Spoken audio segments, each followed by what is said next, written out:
Hi, everybody. Dan Illman, Mike Beer, the DRFBets race of the day for Saturday, August the 1st, race number 9 at Saratoga. It is the grade one, $1 million Whitney going a mile and an eighth on the main track. It is a sensational card at Saratoga. 5 stakes races on tap. Get involved with a DRFBets account, sign up using the promo code HELLO, and start firing away. Here's the field for the Whitney. It's a historically important race and has been through the years, won by many of the greats. You can access free formulator past performances for this race on the Race of the Day event page at drf.com. Download them, handicap along with us. We'll take the field in post position order, beginning with the outsider, the number one imperative. And what an outsider. He's banked $3.2 million in his career. He's an old war horse still kicking around at the age of 9. They're taking a shot here. If it doesn't work out, he'll be retired and sent to a good home. Yeah, we'll see what he does here. I mean, he's an easy horse to root for. As you say, over $3 million in earnings. It's not like he's won a bunch of graded stakes. I think he's won 2 Charlestown Classics, and that's it. He's earned his $3 million pretty much the hard way. He missed a lot of time. He came back last summer. He has not been the same horse. He won a race 2 starts back with an 85 buyer, and he is in way over his head against horses like this at this stage of his career, but he's a very cool horse. Trainer Uriah St. Louis has pulled off his share of upsets in major races. We remember Discreet Lover's gambits from a couple of years ago, and he has the number 2 Forewarned looking to fill Discreet Lover's shoes in this year's Whitney. This horse is improving with every start. The problem is his best buyer speed figure of 86 just isn't going to cut this mustard. Right. You like seeing horses pair up buyers. He's paired up 86s in his last 2. And now he only got to improve, I don't know, 30 or 40 points to win this race. The number 3 Monongahela would be odds on if he ran at Parks in a stakes race on Saturday, but Jason Service is going to take his chances here. And Monongahela, we always knew him. He was always a bridesmaid and never a bride. So what happened last time out in the Island showing this newfound early speed? Yeah. He blew those horses away to the tune of a 102 buyer speed figure. I need to see it again. I do too. I mean, it didn't seem like anything had really changed when Service took over. He finished second in his first 2 starts with no real excuse.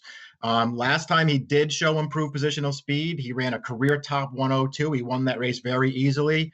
And now he takes on the big boys. I think it's going to be too tough for him, Dan, but he did run the best race of his life most recently. Let's talk about the Timeform US pace projector for the Whitney, because I think it's a bit curious. Timeform US doesn't think this pace will be fast, and I tend to agree. I don't think the pace will be fast. Whether the number 4 Thunder Snow makes the lead or not, I'm not sure. Maybe Monongahela will be hustled out of there. Maybe Preservationist on the far outside will go. We know that if Thunder Snow wants the lead, he can take it. He was the gate-to-wire winner of the Dubai World Cup back in 2018. His Met Mile was a solid performance, especially considering they were probably just prepping him for this longer race. Yeah, they probably were. It's, they've got him over here to take his shot in the Met Mile. He ran fine in that race. He did have a really good trip on the rail and he just wasn't good enough. He didn't have any real excuse in there. He wound up finishing a good 3rd, I thought. He has plenty of races, obviously, that make him really tough in this race. The distance really helps him. I don't think he's going to be on the lead in here. I think he's going to get a really good trip in this race. He fits really well, Dan. I like some other horses in here more than I like him, but I'm not going to be surprised when he wins.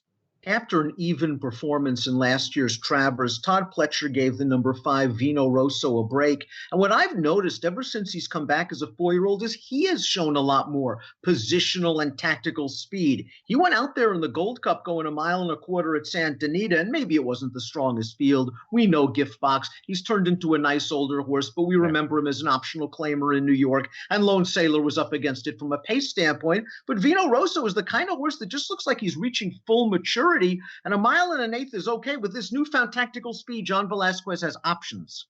Yeah, it's good to see him really developing too, because he felt like that as a 3-year-old, didn't he? A little bit of a work in progress. He wouldn't always run his best race, but when he had his mind on business, he was pretty good. He's come back with his mind on business, it looks like, as a 4-year-old. I really liked his win last time in the Gold Cup. Listen, Gift Box is what he is. He probably doesn't even want to go that far, so Vino Rosso had some things going his way, but he got a wide trip and he proved best in there and he earned a 105 buyer, and this distance is great for him. There's a lot to like here. The likely favorite in here is the number 6, McKenzie, and all he's done is buy her triple digits in what, 7 of his last 8 races. Let's talk about his Met Mile because there was a lot of discussion after that race as to whether he was the best horse or not. Mike Smith found a nice ground-saving spot. He was following Thunder Snow on the backstretch and into the turn. When they swung into the stretch, I wonder if Smith had a case of bias on the brain because it looked like he could have gotten to the outside in mid-stretch. He decided to try to stay in and split. He steadied hard. He altered course to the inside. McKenzie was running late. A, did that trouble cost him the race? B, how do you think they're going to ride him here? Would you just come out running and maybe make the top? That's what I was thinking when you were talking about the pace projector before. I think this horse might go right to the front in this race, and I think it would actually be a really smart thing for them to do. Listen, was he best in the Met Mile? Maybe. I mean, there was a real argument to be made that he was going to win that race if he could have gotten clear. But as you already alluded to, if he had won, it would have been with a great ride from Smith, doing everything right and getting over to the good rail and riding it. It just didn't work out. He's a really nice horse. He is the horse to beat in this race, in my opinion. I still have some concerns about how far he wants to go. I do think he's a better horse, maybe a mile, up to a mile and a 16th. I think the mile and an eighth against the real good horses is real hard for this horse, but he is the horse to beat in here. That's a very, very fair point. I was going to ask you, we know he won the Pennsylvania Derby last year against weaker horses at a mile and an eighth. Yeah. We did see, perhaps his best race was the Malibu, where he came from just way out of it. Super impressive going 7. I wonder if he's a 7 to a mile and a 16th kind of horse. We'll find out. Baffert was really trying to make him into a 2-turn longer distance specialist. The number 7 is Yoshida, and he's had some magic moments at Saratoga in the past, winning the Grade 1 Woodward last year with a big late flurry in a race that kind of came apart. Then he ran a surprisingly good 4th in the Breeders' Cup Classic, another race in which he got a big pace. Pegasus World Cup turf, throw it out. Dubai World Cup, throw it out. Stephen Foster, off the Dubai World Cup. You can throw it out. Yeah. I just don't think this horse gets enough pace in this spot. That's the real question, isn't it? I mean, I think there is maybe more speed than it looks on paper, but he's going to need a real big pace. And then he's going to have to run down some real good horses if he's going to win this thing. And I know that, he's run once around 2 turns on dirt at Saratoga with Rosario, and it's a big Grade 1 win for him. I think this is way tougher, Dan, and I'm not thrilled with his recent form. Let's take a look at our top selections for this year's Whitney. And Mike, perseverance for preservationist has paid off for Jimmy Jerkins.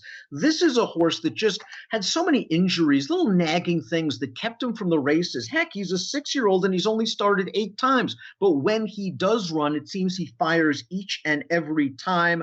Last time out in the Suburban, he kind of blew Catholic Boy away that day with a very nice trip and ride by Junior Alvarado. And again, he's so tactical. Junior can play the break after breaking from the outside post. That's true. He could do exactly what he did last time, in fact, in the Suburban, because he made the lead in that race. And then when Catholic Boy wanted it, he just let him take it, and he sat in behind. And when he came through on the inside, about the 5/16 pole, he dusted that horse. And listen, there are horses in here who are better than Catholic Boy is, but I like the way the Preservationist did it. I like that he's in recent good form right now. They're getting races, and they're stringing them together, which they could never do. He's 4 for 4 routing on dirt in his career. And what I like more about him than anything, Dan, is along with his tactical speed, his last 2 races in particular, he really finishes in those races. He's got a big kick through the stretch, and I think he's going to stay on. He's going to see out this distance maybe better than a horse like McKenzie will. I think he's very dangerous in here. Well, he is certainly built to handle longer distances. He's a big boy. We saw it last time out at a 1.25 miles, and the price should be okay in this race. So give me numbers. Yeah, I put Preservationist over McKenzie. I'm not way against McKenzie, Dan, but I have enough against him that I want to try and beat him. Preservationist over McKenzie, Thunder Snow 3rd.